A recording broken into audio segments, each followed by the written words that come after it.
Okay, now that you have finished reading Tuck Everlasting, I hope you enjoyed the book. I hope you liked the ending. Some people do, some people don't. So hopefully you enjoyed that and what happens with Winnie.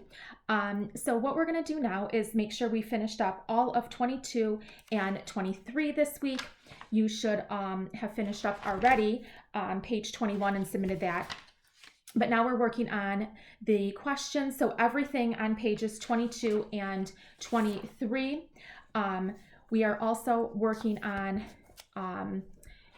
the theme, which is in your packet. So there's a page in there that has theme in it. Remember, theme is that central idea that the author wants us to know, the message that the author wants us to get from this book. So what I've done is I have listed them in your packet. We have order versus disorder, okay? And so give at least one example of where we see that, where something is very orderly, and then on the opposite side, we have things that are very disorderly.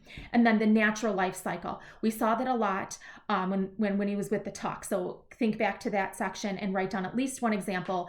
And we have one that is the most important example. So think about that and write that one down at least. And then if others come up, you can do that as well. Greed, we see a couple examples of greed in the story. And then independence. Where do we see this example of independence, kind of trying to make our own decisions, to be our own person? So write down those examples, especially when it comes to Winnie, okay, because she's our main character.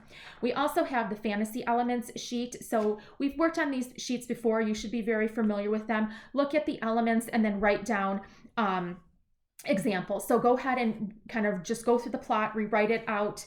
And then the characters, who they are, the setting, the time, and the place, and then decide if this is high fantasy or low fantasy, and you can write that down as well under the conflict. The last thing we're going to work on for this week is going to be the characters. So make sure that you have filled in all of the characters. We worked on many of them before we left, so hopefully you have most of that done. If there's anything that's not done, go ahead and fill that in at this time.